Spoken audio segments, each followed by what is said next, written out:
College football has definitively chosen its national champion as they stand out. It go dogs. We talk about the NFL playoffs and how the NFL has set so many different things in motion. Don't touch that dial. It's Leo Valdez. Give him the skibbity paps. David Sintra. Where is this guy coming from? And Hunter Horn. Man, I'm tired of being right. With your pregame warm-up.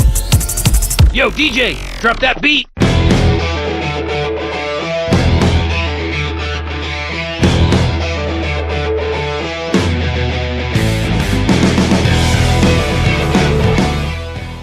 I'm Leo with Hunter and David, and we're going to go ahead and get things started. So welcome, everybody. Hopefully enjoyed their national championship game. I know I did. How does it feel about being wrong about those Horned Frogs, huh? Well, you know, Leo, I'm not going to sugarcoat it, man. TCU really let me down. Got to take myself to the woodshed on that one.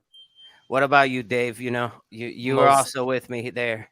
Most definitely. I was trying to write a Cinderella story. I kind of figured it was going to be Georgia winning it, but it was great to, try to pick a underdog and a Cinderella. But my, oh my, were we wrong, Hunter? It was a landslide, one of the largest victory in bowl. Well, and I hate to be one of those people that say like they saw it coming, but that first touchdown run by Stetson Bennett, where Georgia just moved the ball so easily down the field, I was like, okay, if TCU can't match their energy, this is going to be over early. And then they did almost on that first drive. They hit that 50-yard bomb, and then Kirby was like, whoever let that happen fired, and the next person afterwards, if that happens again, and Georgia locked it down.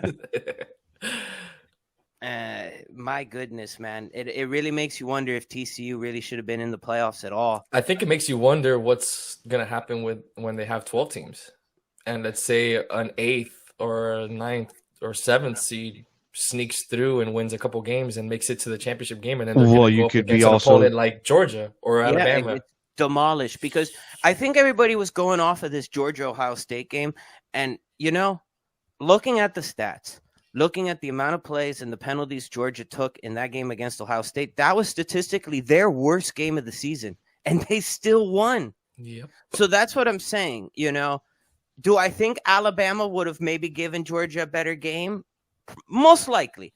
You're going to have Nick Saban, his coaching staff. They're going to prepare a little different. SEC football is much different than Big 12 football, as we found out. As you saw, right? Yep, as you saw. They were not able to match that. And, I think if Michigan had a quarterback, they probably would have won anyways that game, and we wouldn't be talking about this right now. Agreed. But the SEC is just a class ahead. But now you see why SEC gets so much of the leniency and the dominance towards being able to get into the top 4, right? Because it's proven that it's the toughest conference. Yeah, I mean, if you're going to have the best 4 teams in college football, 2 of them are going to come out of the SEC every year almost. More likely than not. Yep. Leo?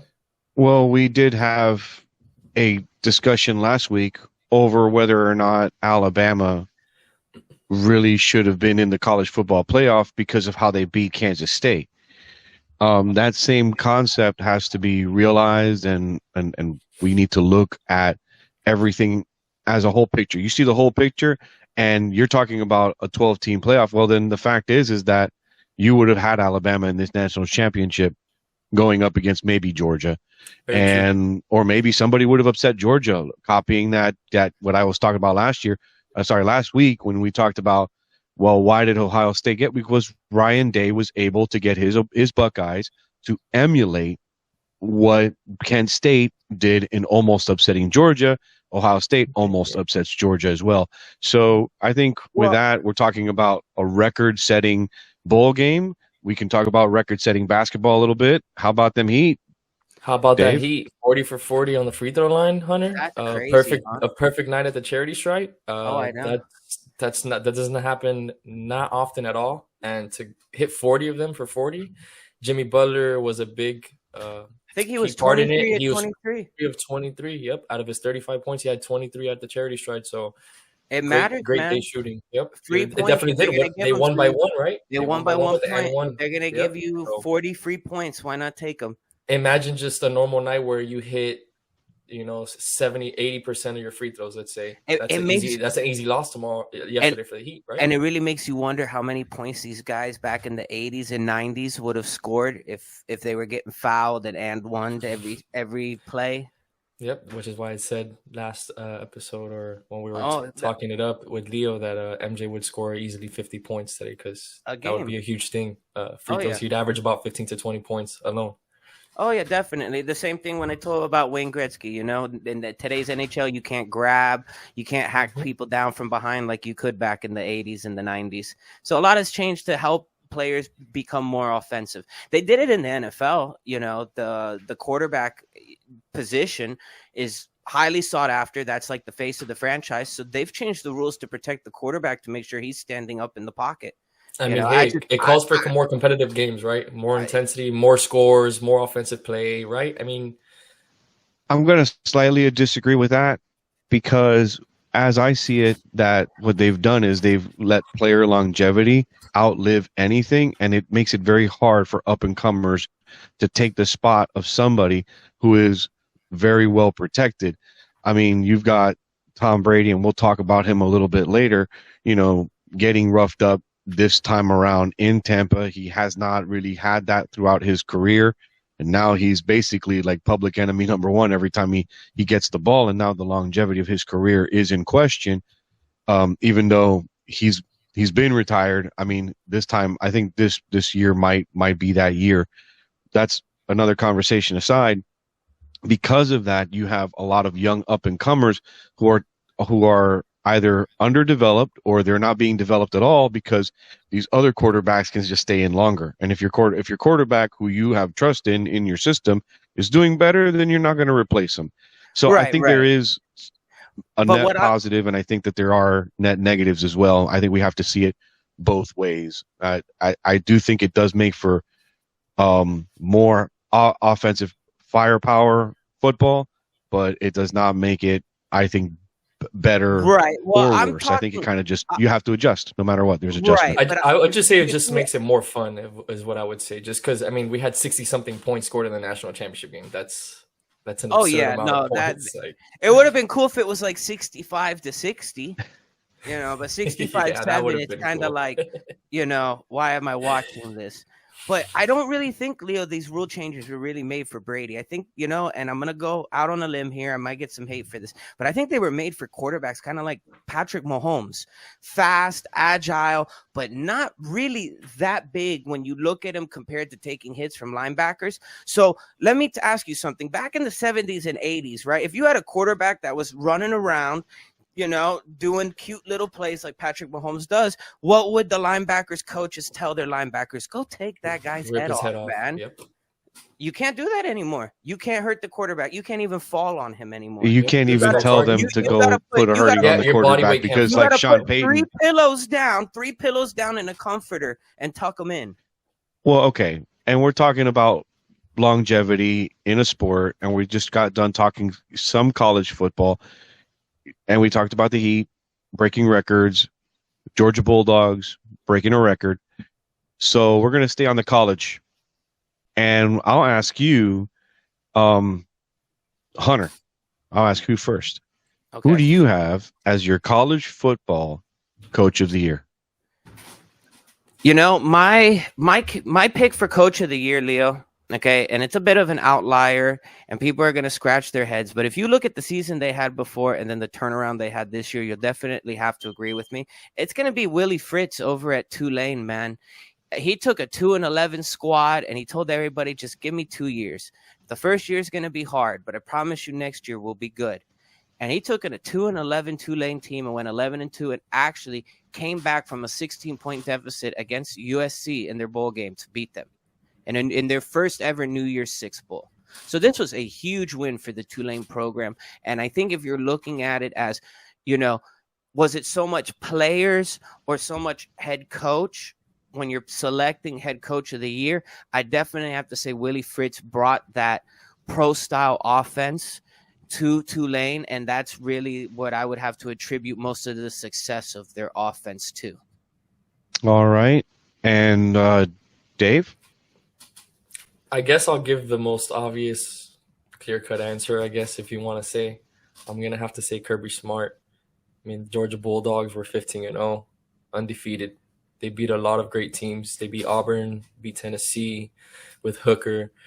They beat Florida, even though they're not the Gators of old, but I mean, they're still competitive. Their quarterback is a projected top 10 pick, so they're no pushover. You saw what they did with to Ohio State. It was a very close game, which I feel like honestly we should have gotten that as a national championship game. Would have been great.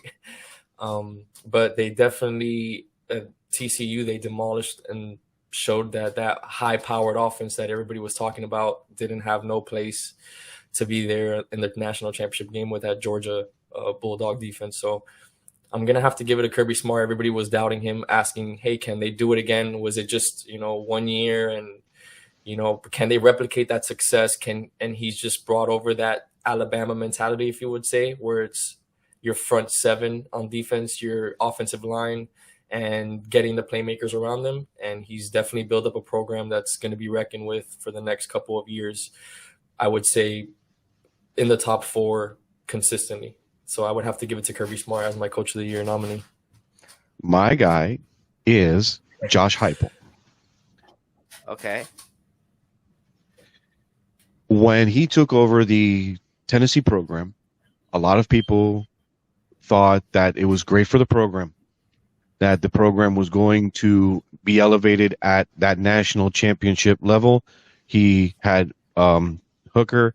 He had all these different offensive game strategies, and people were really doubting whether or not his defensive game will get it together. I think, honestly, if not for that loss against Georgia, we would have really looked at Tennessee getting into the college football playoff. They, to me, were, I think, better than Alabama, of course, because they beat Alabama. He did things. I mean, you can put Brian Kelly on the list because he said he came to the SEC to beat Nick Saban, and he did it. You could put someone like Coach Mike Norvell at FSU. You can put him as a Coach of the Year nominee as well because he has rebuilt that program from literally the decimation of Jimbo Fisher. And now I'm putting up Josh Heupel out there mainly because I'm putting Heupel out because he set out and he met, I would say, the majority of his goals. I'm sure Brian Kelly would have liked to have gotten a better finish to his season. I'm sure Norvell would have liked a better finish to his season, maybe an ACC championship game. They didn't make it this year, so something to that effect. Whereas with Heupel, you got yourself a decent enough coach that I think next year Kirby Smart's got to run for his money. That's just there's no doubt about that, not in my mind at least. And with that, we're going to go ahead and turn it over to our sponsors. This is the pregame warm-up on WJAQ 100.9.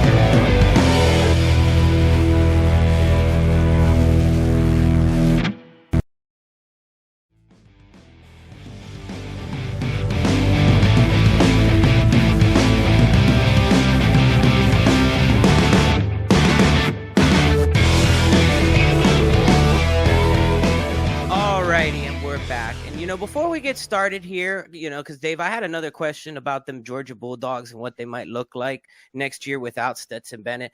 You had some news about our new social media that we got going. That's right, Hunter. We have some big news about our social media pages. We have an Instagram page and a Twitter page. If you guys can go and follow the pages, the official PGW. If you can go and give us a little like, subscribe, please follow us. And then after this show, we'll be running a poll to, I guess, ask our viewers who they think Coach of the Year in the NFL and in college should be. You've heard our college picks, now I guess we'll move on into the NFL. Who do you guys have as your NFL pre-coaches of the year? Because, the playoffs haven't played through yet. But based on the regular season, Leo, who are you taking for your Coach of the Year? We'll start with you this time. All right. Hey, I get to begin. All right. Well, my NFL Coach of the Year, as much as I would like to pick the Giants head football coach as the head coach of the year.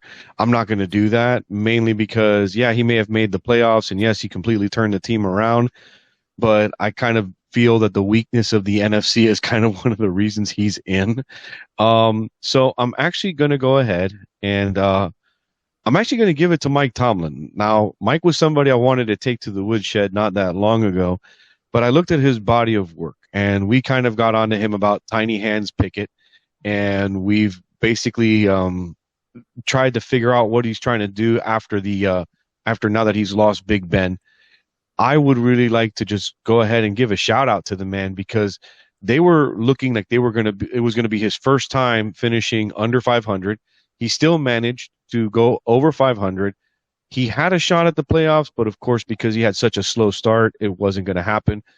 I think given everything that he has gone through between the Antonio Brown debacle, Big Ben leaving, and everything he's had going on, he still manages to keep a program together. He still manages to keep everything going. He still has the full confidence of the owners, the Rooneys. And so I'm going to give him the Coach of the Year nomination from my end, because I really think that Mike deserves a lot more credit than he usually tends to get anyway.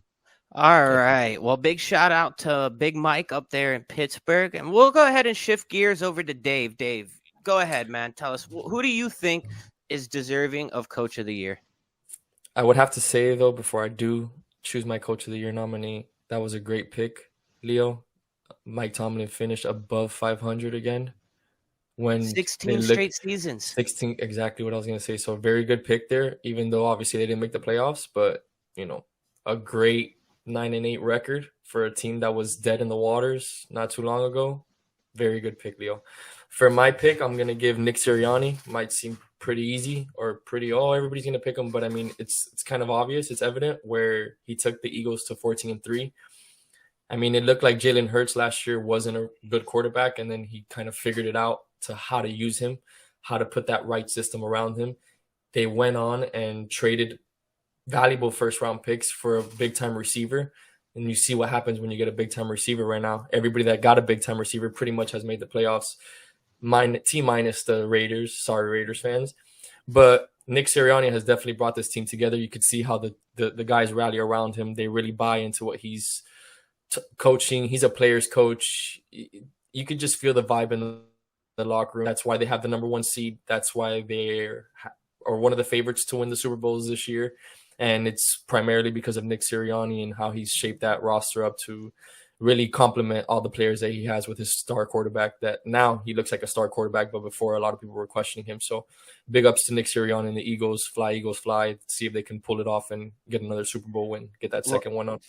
Well, I hate that so much, Eagles but Nation. it's so true. All right. Well, for mine, I'm going to take a coach who hasn't really been on the radar this year, right? Okay. But this guy, no matter where it seems he goes, even though he just recently got over the hump, it doesn't matter who's in the backfield, who's throwing the ball. He puts up numbers, man. Andy Reid, I'm talking the Chiefs lost some major parts on that offense, and Patrick Mahomes still had 50 touchdowns and 5,200 yards. That's definitely contributed to the fact that I didn't draft Patrick Mahomes this year. You're welcome for that, Patty. But Andy Reid, man, he draws up some offensive schemes. He's learned, everybody was like, all right, well, Patrick Mahomes can only go deep. And Andy Reid was like, all right, well, I guess we got to teach him how to throw slants. And they did just fine this offseason. They got everything ironed out. And they don't even have a true wide receiver one, really. Juju was having great games until he got smashed in the skull. And then he forgot to play football again. And they're still number one seed, it took somebody almost dying to get them the number one seed, but they still the number one seed. Wow. So I definitely got to give full marks to Andy Reid, man. Phenomenal job and just an absolute powerhouse there in Missouri. Well, we're going to go ahead and cap off this section. Now, we do have our Twitter and Instagram pages. On Twitter, we will have our poll up for Coach of the Year on both the NFL and college football. we've put up our nominees, and you're picking out of our nominees. So in reality, you guys get to choose who those coaches of the year get to be. And with that, we're going to be right back after this quick break. This is the pregame warm-up on WJAQ.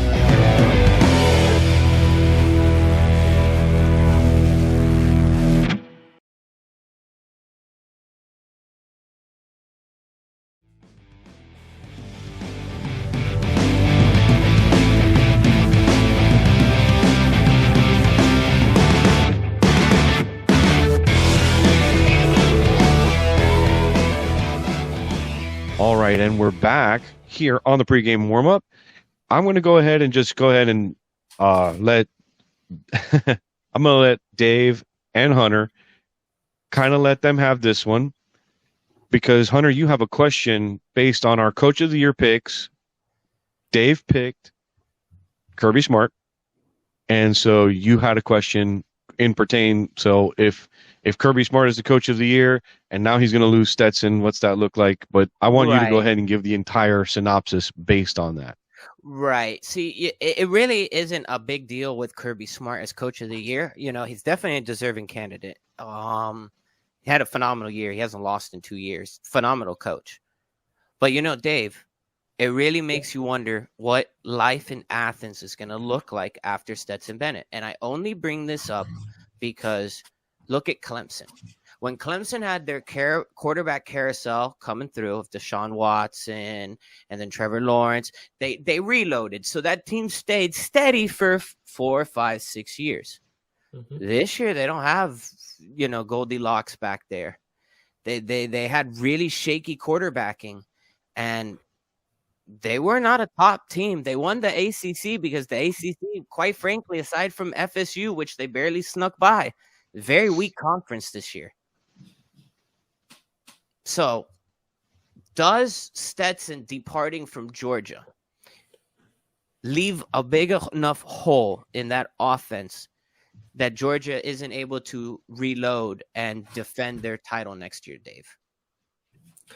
I think it will leave a big hole, Hunter. But like I said, when I did bring up Kirby Smart and the Coach of the Year, I did say that he's mirroring an Alabama type of program built where they've gone quarterback after quarterback at Alabama, and Nick Saban finally realized after he won his championships with mediocre quarterbacks, right? AJ McCarron, etc. Right. He realized, hey, I'm going to need to have a good quarterback to compete and win against high-powered teams. So what has he done? He's gone from Jalen Hurts to Tua to Mac Jones to Bryce Young. All of those have been Heisman candidates. Right? Heisman candidates. So you have to believe that now Kirby's looking at that with using that same blueprint in the sense of, okay, so the big importance, one of my main differences these last 2 years have been Stetson Bennett, have been having a great elite quarterback to lead my offense because they already have the dynamic running backs, right? The dynamic receivers. Their defenses are top notch because SEC is always known for being top defensive programs. So, and along with the name, you know, and I feel like with having that blueprint that I feel like they're kind of mirroring in Alabama in a way, if you kind of notice, like I said, right? But offensive line and stuff. It just feels like when Alabama, right, when they get ready to reload on a new quarterback, you know who that backup is before, you know, the week is even old. We have no idea who's going to be quarterbacking this Georgia team next year. Yes and no. I can agree with that because you did see those quarterbacks kind of being transitioned into before the other one was gone. Like Bryce Young was done with before they lost Mac Jones.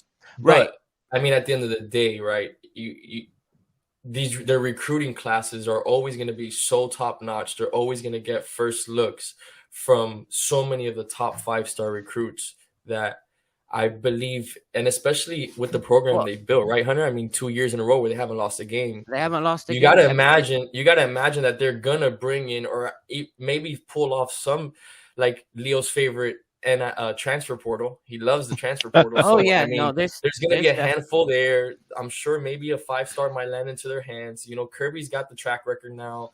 Georgia's got a lot of esteem, a lot of momentum built up from these last 2 years, and they do have SEC money at the end of the day. So, you know, you got to believe that with all that being said, they will find a way to kind of get their Stetson Bennett in a way, right? to kind of lead that offense. In a way, compete. I wouldn't put it past Kirby to be able to do it. I was just bringing up, he had a guy who, was 6-7 years older than his competition. He had way more experience. I think Stetson Bennett, created fire. He's been around for that definitely. long. He was definitely a big integral part of integral this whole. part of Yes, that Georgia, most definitely of them winning these made, national championships for sure. I definitely agree with that, but that's why I'm saying they have to. I think they realize, obviously, these SEC schools have realized, okay, we can't just be We can't be a powerhouse defensive. You've got to reload. We got to really. Yeah, we got to really get our offense going because that's the only way. We have to put up points to win championships. So at the end of the day, I think that's what they're realizing, and that's why you're seeing a lot of good quarterbacks in the SEC now, not just in Alabama. Well, that's what Ryan Day said. You got Tennessee, you have Kentucky's quarterback, you have Florida's quarterback. So there's a lot of good quarterbacks in the SEC right now. And the SEC is just stacked. And I like what Ryan Day said too. Ryan Day said, if you're going to win these games in the semis in the college football, you got to score 40 points or more. You got to be able to do it. So you got to have elite talent. And I it's hard to disagree with the 5-star recruit wave that obviously is headed Georgia's way. But at the same time, I think Alabama had 100-something 5-star recruits, and they were still sitting at home after getting done trouncing Kansas State. So you never know what could happen in the season. That's why games are as important as they are. You got to treat every game like it's the season ender. Yep, good point there, Hunter. Though we'll see. It's interesting to see what will happen next season with Georgia. Most definitely, see if they still stay flying high. Most definitely. All right. Leo, well, with that, I'm going to go ahead and just cap it up this section with conversation on what another championship game, and that was the FCS, which was between North Dakota State and South Dakota State. Now, Hunter, you had a live you loved covering this entire game from beginning to end, so I'm going to let you go ahead and just talk about it a little bit. Well, this was the real national championship, let me tell you. This was a game, and this is a heated rivalry. North Dakota State and South Dakota State isn't just a rivalry because they're separated by a border. These guys for the last 10 years have been going at it, and North Dakota State had denied South Dakota State a national title 6 times out of 10 years. So they had chips on their shoulder. This coaching staff wanted it bad. And let me tell you, the Jackrabbits got started early, and they did not look back. They ran all over North Dakota State. And, North Dakota State looked distraught, as they should have, being that they made it as far in the tournament as they did. But this was a team that was not used to having the ball run down their throat. And my goodness, the Jackrabbits literally just split the tackles and hit the C gap over and over and over and over again. It was wonderful football to watch. Neither of you caught the game?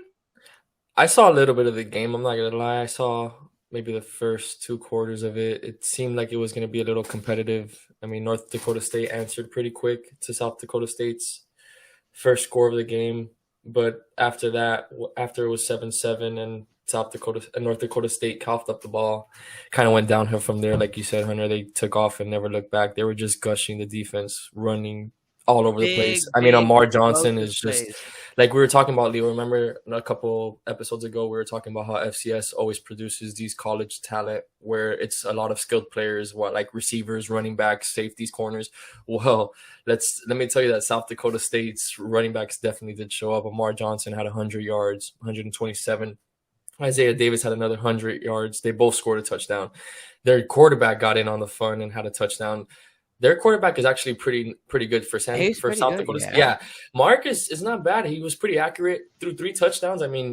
It's all about how they develop at the next level. It's about you know what it is, and I saw that he showed glimmers of it. It's the decision making. He's looking one way, right, and his eyes are telling a story, and all of a sudden the ball comes out and goes to the left. You know what he reminded me of, kind of in the game? He kind of reminded me of a young Carson Wentz out there but on the other side of the football field for the Bison, not for the Jackrabbits. But he kind of had that feel where he was super comfortable. Like you said, he was looking defenses off with his eyes and making a quick read to the other side. Well, it was pretty good football. You know who he reminded me of, and everybody's gonna be like, oh no, that you're just talking him up and this, that, and the other. He showed little sparks of like a Andrew Luck.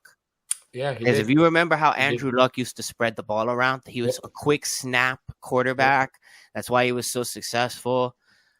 He's got a nice arm too, where it's a good touch, it's a good zip on the ball towards Oh yeah, towards no, his and like receivers. and like I tell people, I go, the FCS is kind of like the island of misfit toys. They're not necessarily bad. They just, some of them have They're some not as problems. shiny. They're not They're as just not as shiny. shiny. They're not But the shiny these Corvettes like the guys SEC come players. out and they produce in the NFL, They man. do. They Let me do. tell you. Those skill players really do. I mean, look at the example right here in the FCS championship game. You saw how those running backs, both of them looked extremely explosive. Where I'm pretty sure both of them get drafted, and both of them will definitely probably have an impact wherever they go at some point. Definitely. I wouldn't doubt it. Immediate impact to the running game, just like Michael Carter was. I mean, not Michael Carter. Sorry, Brees Hall was in for New York. Well, you have the same concept as someone like Joe Flacco, who came from the FCS.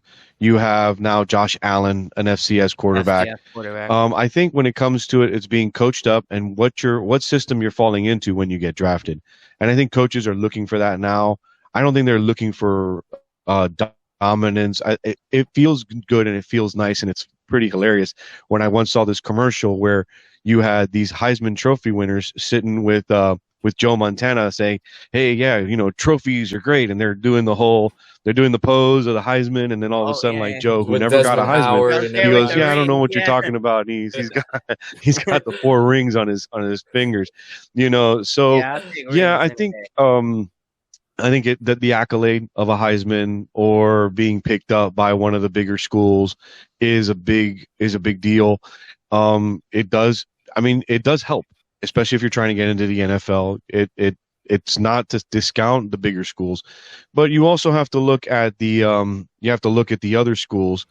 When it comes to what kind of player do you want to fall into your system to play how you want them to play. Not everybody from a Saban system will do well in a Carroll system in Seattle. That's just the way it is. That's the way any cookie will always crumble. And with that, we're going to go ahead and cap off this section. We're going to go ahead and turn it over to our commercial sponsors. This is the pregame warm-up on WJAQ 100.9.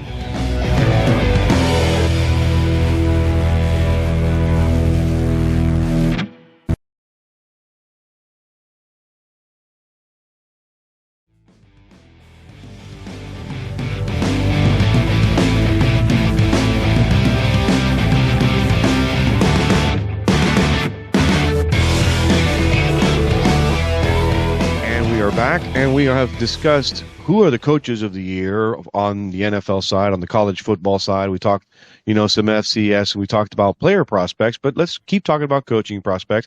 The Houston Texans have given the ugly axe to Lovie Smith and have basically told him goodbye, so long, and sayonara. You have the Colts who are offering or thinking about offering Saturday an opportunity to come back next year. So a lot of different things are happening in the coaching carousel of things in the NFL and the NCAA. Of course, I'll be talking about my buddy Jim over in Michigan later on in the woodshed. But for right now, I'm going to give the floor over to Dave for a little bit and tell us about who's getting the axe, who's going around. What have you been hearing out there? If I had to come up with a coach that I feel like might be the next one in line, I wouldn't say it's because he's been terrible, right? But I mean, we all know that right now, today, everything is kind of about winning, making the playoffs, and being consistent. I would have to probably go with Kevin Stefanski if I had to choose somebody. I mean, he's had a 27-25 record since coming to the Browns. He's supposed to be this offensive coach, but to be honest, I mean, to be fair, right, and for Kevin's sake, he had Baker, but Baker's not even that bad. It wasn't even that bad of a quarterback, but he's been carried through with his defense throughout this whole time that he's been there for these years. So if I had to maybe go with the coach, Leo, I would probably say Kevin Stefanski might be the next one to receive that axe. I mean, I don't see him working wonders for Deshaun Watson. It didn't seem like it was.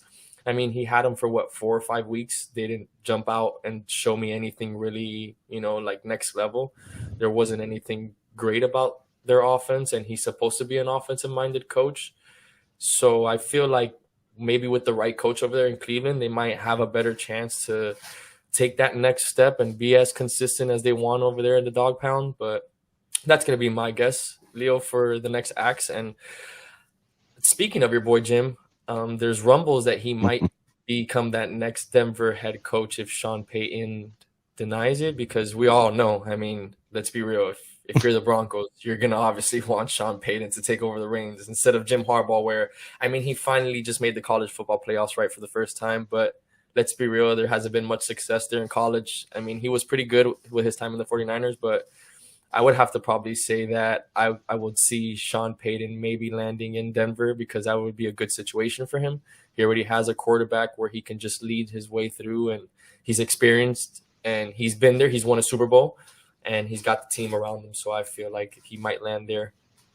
Well, I'm going to kind of touch a little bit on my woodshed, because he did lead the Stanford Cardinals to be one of the top 10 teams. He's the guy who coached up Andrew Luck, who you guys were just talking up last segment. So don't put Jim in a corner just yet when it comes to who wants who. I understand Sean Payton is a Super Bowl winning Super Bowl winning head coach. He's also been a Super Bowl winning coordinator. And one of the things that we'll probably forget a little bit is that Jim, he did take the 49ers to the Super Bowl. We kind of forgot about the Harbaugh Bowl and all of that. So I could agree with the assessment of maybe picking Sean over Jim, but I don't think that gap is as wide as a lot of people would think. Hunter, what are your thoughts on what you're hearing around with the coaching changes, and who would you think, if you had to come up with a coach that you think might get that next axe, what's your option? Who do you think? Well, guys, I've got actually one that you guys probably wouldn't even think of would be getting the axe, but it's not the coach really getting the axe. It's going to be the team. It's going to be the Los Angeles Rams. I don't know if you guys have heard, but Sean McVay says he is not interested in manning a rebuild, and that he might actually step aside from the team in the offseason. And let me tell you something. From my point of view, it's the Rams are a sinking ship, man. That team's headed down the drain. Well, didn't Stafford just basically saying he has no interest in staying either? Well, I don't know if it's really just about Stafford, man, but, you have Cooper Kupp get injured, right? Okay. And, I hate to say injuries inhibit players, but once you start having leg injuries as a wide receiver, you start becoming, a tenth of a second slower, and that matters in the NFL.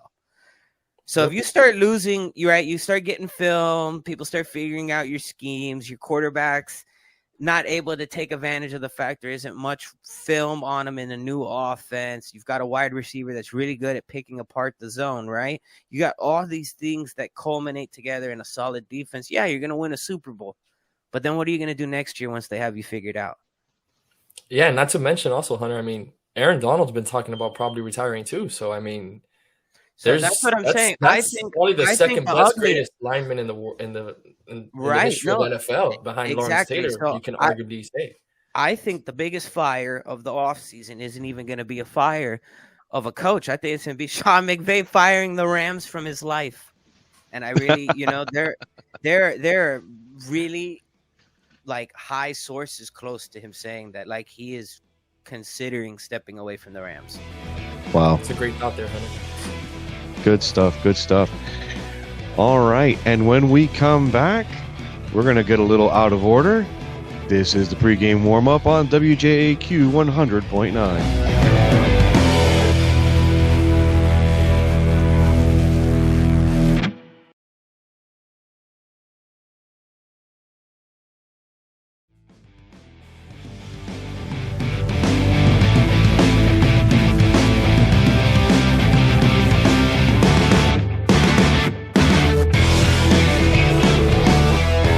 Alrighty, and we have finally arrived to, I think the exciting part of the show.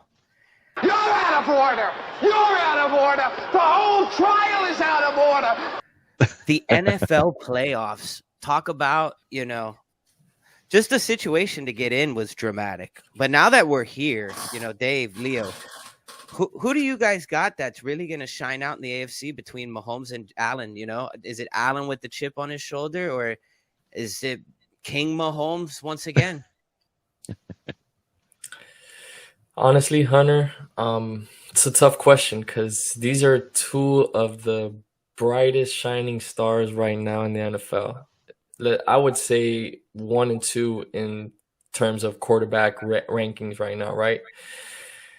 If I have to go with somebody, I'm going to go ahead and say Mahomes because I've seen it happen time and time again. The offense is just very unpredictable at this point.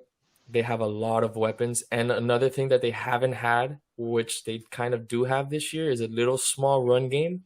I'm not going to say a big run game, but that dynamic duel of Isaiah Pacheco running the ball down the middle of between the tackles and outside the numbers, and then you have Jerick McKinnon coming in and giving you the pass. That and you have the pass back for a running back. Yep. So I mean, their offense it's not like in years previous, how you were saying earlier in the show. So I mean, they had to adjust. They don't have that star wide receiver anymore, but now you have a bunch of options. So now it's like a committee, right? So now you just have a bunch of players and see what's going on. Now you just have a bunch of different weapons that you can kind of go ahead and give the ball to, and now you're like, okay, it's not really just Travis Kelce and Tyreek Hill. Yeah, and now you got your running backs that you have to account for out the backfield. You have your receivers that are none of them are true number ones, but they're all pretty good in their own ways. You have Valdez-Scantling, you have Juju, you still have Travis Kelce working the middle. You have Kadarius Toney, your running backs out the backfield. So I would have to give the edge to Mahomes. And honestly, their defense has been playing pretty well too. Kansas City's defense has came alive, and they're actually playing pretty well. So I'm gonna have to give the edge to Mahomes. What about you, Leo? Do you think Mahomes brings another to Kansas City, man, or does Allen and the chip on his shoulder shine bright? I believe that Josh Allen has the ability to bring something different to the game, in a sense that with that chip on his shoulder, he's not aggressive as the quarterback. I guess in a way he'll just be a little bit more strategic in the way he wants to deliver and distribute the ball. Last year, they went almost guns blazing between the both of them. And yes, Patrick came out on top on that. But I don't think it was for lack of quarterback. I think it was for lack of defense on the Bills. The Bills' defense, I think, will have a better chance at making Josh Allen look a little bit brighter. They'll be able to shut down a lot more of the deep threats. Can they shut down Travis Kelce in the middle in the event that it's a Bills-Chiefs AFC playoff game?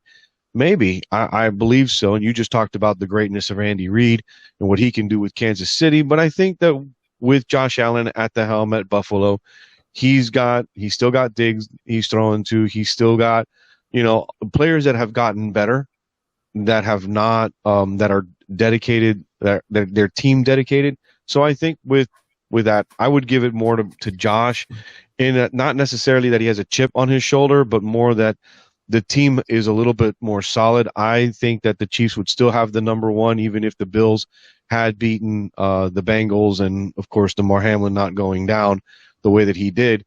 But I think even then, them being at number 2, I think that gives them, the whole team has a chip on their shoulder, and that's just going to make them dig down deeper and outperform just about anybody.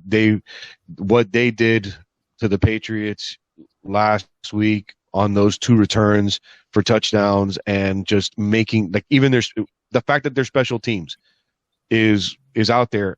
Allen honestly doesn't have to shine. The Bills will shine altogether for him. All right.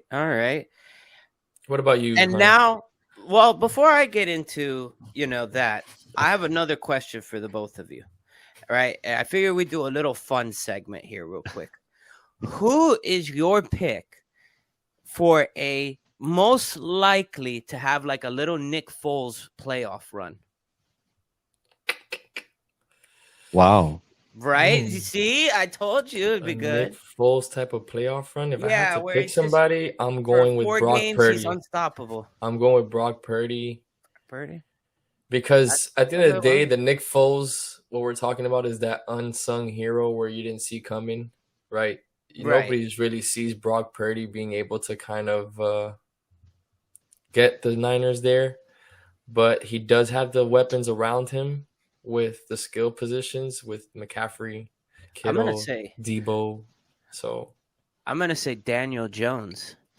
I like that pick. That's solid. I'm gonna say Daniel Jones. That's solid. The only thing that kind of questions me is his weapons around him. But that's a solid pick. I'm gonna say Daniel Jones, and the reason I'm gonna say Daniel Jones is because I think they'll underestimate his running ability because we've seen him scamper 60 yards in the turf monster get him right. Okay, I think Brian DeBull is gonna have Daniel Jones running this RPO with Saquon Barkley out the back. Okay, I think he's been hiding it all year long, and I think the Giants are going to be sneaky. So basically, what you're trying to tell me, Hunter, with this assessment right now, is that the Giants are going to win at Skull.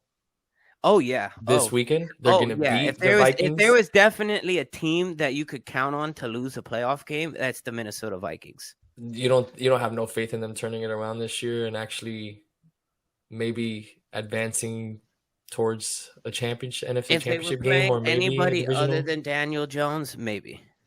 But I'm telling you, talk about jinxie catting an entire football team. Leave it to Hunter to make sure that the Giants are not making it past the first round, which would be fine by me. I don't even think that they deserve to be in the playoff.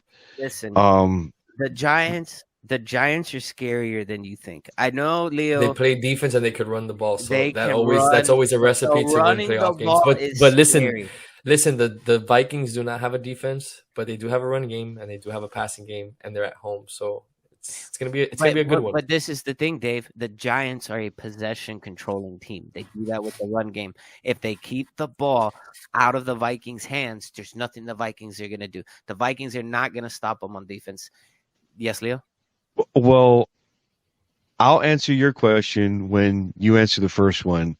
Who's going to be better, Allen or Mahomes? I pretty much believe Allen, to be honest with you. I think Allen's about to demolish my Dolphins this weekend. I might not even watch the game. Easy. We're going in there with the rookie quarterback, no Tua, no Armstead, no Raheem Mostert. The defense has just been suspect all year. But it's cool that, we get to play an extra game this year. Yay. Congrats. My guy is actually somebody who's come back from injury. Wait. Okay. I wasn't. Hang on. My bad. Allen brings the Bills their first Super Bowl. Whoa, bold prediction made. That's how the Kansas City Chiefs will win the Super Bowl. Whoa. Josh Allen has a chip on his shoulder. Okay. And when you have that chip and you have that desire and that want, okay, this is a guy who messaged over 500 different schools. Okay, so he's got intent, man. And only one took a chance on him, and look where he's at now. Well, I'm telling you, it's a story. I'm still picking the Eagles for the Super Bowl. Really, the Eagles? I love what Jalen has done. I know that he's always been this this underdog. He was an underdog trying to win a spot in Alabama. He had to prove himself in Oklahoma. He's proving himself in Philadelphia. He's doing really good things. But he's not my Nick Foles guy. My Nick Foles guy is actually Dak Prescott out of the Dallas Cowboys because he's coming back from injury. A lot of people forgot he actually broke his thumb earlier this season. And I guess they must have put something in that bad boy because he's throwing the ball with some serious precision. They really look like they should be at the top of the division, that they should have been the number one seed. The Cowboys are looking good. It would not surprise me if the Cowboys went in for the upset in the NFC at all. I know I say this as a Giants fan, and it hurts every time I have to say when I have to give one of my NFC East rivals some form of credit. But the fact is that I think it's Dak. I don't give Mike McCarthy a whole lot of the credit. I give the credit to the players in that organization because they're the ones that are really putting it out there. Mike does nothing but sit down and doesn't even know when to call timeout. So let's not even go there. The fact of the matter is that Dak wants it, I think, more than Jalen, and I think that's going to matter in the end. Alrighty, Leo. Well, I guess we'll go ahead and take a break now for our commercial sponsors. And when we come back, we'll go ahead and talk some more sports. This is the pregame warm-up on WJAQ 100.9.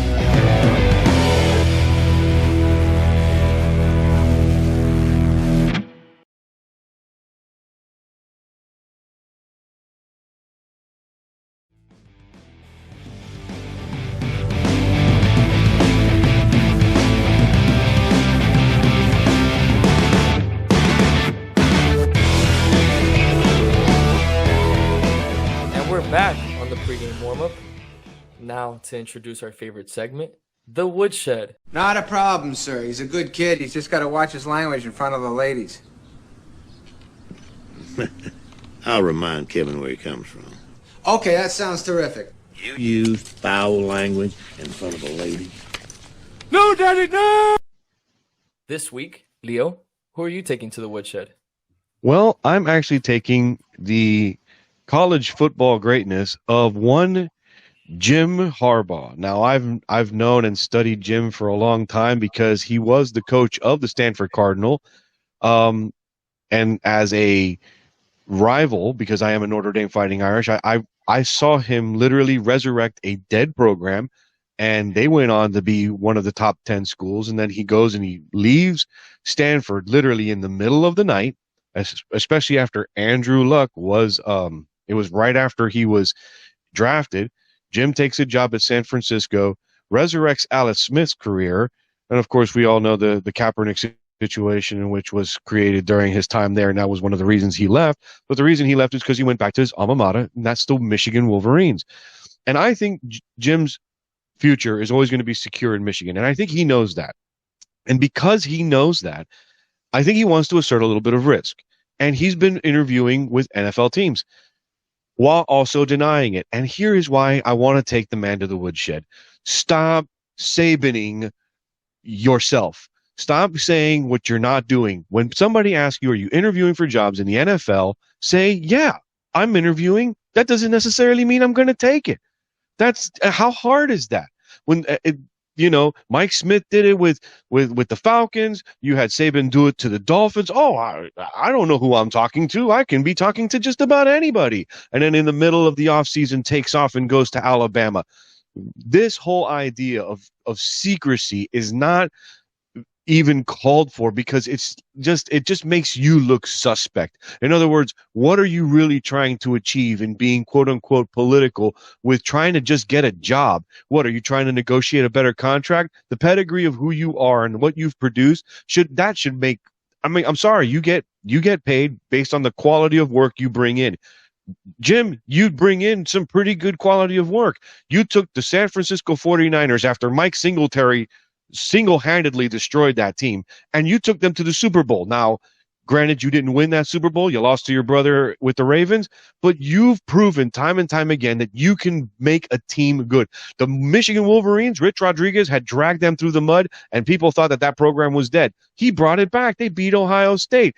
They were just right outside the door to a national championship game. Dude, the quality of your work shows. It doesn't matter where you go or even if you stay. You are worth what you bring to the table. Plain and simple. This whole idea of, I'm going to sit back and see what I'm going to be worth, and I don't know, and then play keep away with reporters only makes you look suspect, whether or not. Because you have to remember, this is the big deal. You're recruiting players and telling them that you're going to stay, and you're pulling crap like this. Sorry. No, this should hurt recruiting. Lying to your prospects through reporters, that's not a good idea. Sorry, Jim, but it's your time to be in the woodshed. I'll let you out when you're good and ready. Well, this week, Leo, for my woodshed take, it's gonna be time. I'm sorry, Cheesehead fans, but I'm taking A-Rod, and no, I'm not talking about the baseball player. I'm talking about A-Rod, Aaron Rodgers, the quarterback for the Packers. I mean, it was put up or shut up on Sunday night. It was win and you're in. All season long, we've been hearing, we don't have this, we don't have that, we don't have this.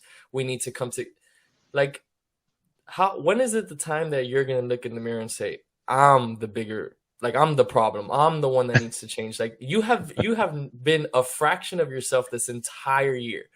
You are Mr. Regular Season now. You have taken that name from Peyton Manning. Yeah, sorry, Peyton. He definitely did take it from you. He has 4 regular season MVPs now. So he is the greatest regular season quarterback in my eyes now. I mean, 4 speaks for itself. But with all that being said, all you needed to do was beat the Lions at Green Bay. And you couldn't make the necessary plays to get your team to win. After being up most of the game, you let the game slip. You could have been in the playoffs, and you choked it out. And you've all season been saying how we have to figure things out. It was never looking at yourself in the mirror and saying, hey, I'm the one that has to do better. You never heard those quotes. You never heard that when you would come onto your Pat McAfee interview every Tuesday or Monday morning, right? That was your ritual. Every week you would come on, sit in the Pat McAfee show on your couch and talk about the game that weekend and say how, things have to change or just give it some time. We're new, this and that. It's like you never took accountability. And now you just cost your team a chance at going into the playoffs with your arrogance. And really at the end of the game, you were like, not even that, guys. Just have you heard his comments throughout the whole year? Kind of like it was just like subliminal jabs towards the Green Bay Packers organization and like him trying to leave, like threatening in a way like, oh, this team or that team, right? Have you guys heard that? Or Well, it's always been what I've heard and what I've seen, and I alluded to it last week when we talked about Devontae Adams. It's his ego. His ego is usually the problem, and that's basically what has been the issue. You're right. He never takes a look in the mirror. Yeah, there's no accountability. So at this point, I mean, their last Super Bowl was in 2011. It's been a whole decade, Aaron, that you've been leading the Packers. And I mean, I will give you a little bit of a pass because they haven't brought the best skill position players possible. They've passed up on a lot of them in the drafts. I will give you that. But at the end of the day, when you're a great quarterback, you make the receivers. It's just a proven thing. Yeah, look at Mahomes, look at Peyton, look at Tom. It's just a proven thing. Brett Favre, these quarterbacks make good receivers. And I'm sorry, but this year you have failed to do that. You cost your team a playoff berth.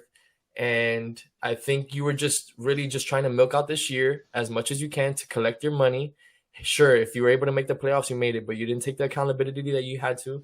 And with that, you cost your team a playoff berth. And I'm going to have to take you to the woodshed, Mr. Aaron Rodgers. Let's see what your future holds. Let's see what you're going to go to next. But in my opinion, it's not going to be with the Cheeseheads by everything that I've seen this year. So good luck, Mr. A-Rod. Hopefully your next endeavor brings you something better. Beautifully is definitely it. Beautifully said, Dave. Beautifully said.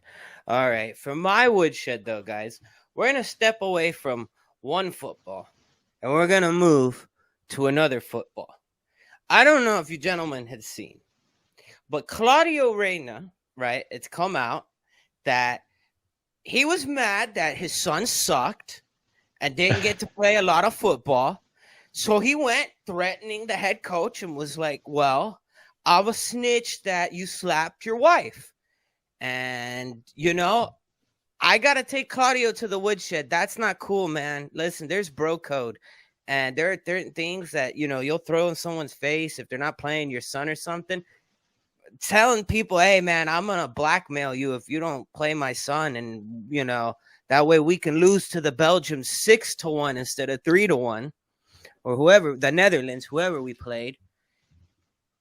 That's just not cool, man. That's not smart business either. You've just blackballed your son pretty much, for the rest of his USA soccer career. What's sad, though, Hunter, is that he's actually good. He's not that bad of a player. Oh, I know. I'm just playing around. He had a small position. He's a striker. The U.S. knew they were going to have to play defense in this World Cup. Anybody with a brain can see that, except for Claudio Reyna. So well, it's not to say that we condone the bro code as far as somebody hitting their wife or any kind of domestic abuse situation. It's along the lines that this is something that happened decades ago. Hold on. He went to jail before he did his stuff. And then now it's like, well, I'm going to blackmail you and out you so you can lose your job. That's different. Right, because it was quiet. They just brought it out of the quiet. But it's something he already paid for. he did his time. Him and his wife are still together, from my understanding. We're not saying So sweep Yes, they domestic violence under the rug. We're just saying don't blackmail someone over it. That's not cool, man. Yeah, especially just that's because your not son's not getting playing time. Especially because, not- if your son's not getting playing time, he's 20 years old at the end of the day, so you He's never know what young. would have happened down the line. Yes, it was just pettiness, Hunter. But that's a great take to the woodshed because he definitely deserves it. That's pettiness, and it's only gonna cost his son more now. I don't just say U.S. soccer. I say internationally as well, because nobody's going to want to mess with that. No one's going to want to mess with a dad who does stuff like that. I mean, they had to put OBJ's dad in a corner and say, don't do stuff like this. Oh, yeah. Well, look at LeVar Ball. Look at LeVar Ball. They had to go tell LeVar, you better shut your mouth. Have you heard him anymore? Have you heard him anymore? No, he went to Lithuania, and that was it.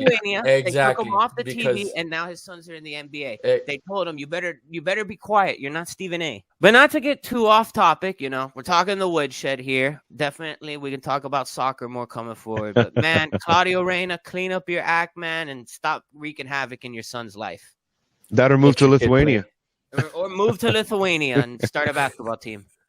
There you go. All right. And with that, we're just going to go ahead and say thank you, everybody, for listening, for watching us on YouTube, and for following us on Twitter and Instagram. Again, that is the official PGW. I'm Leo Valdez. I'm Hunter Horn. I'm Dave Sintra. And you've been listening to your pregame warm-up on WJAQ 100.9.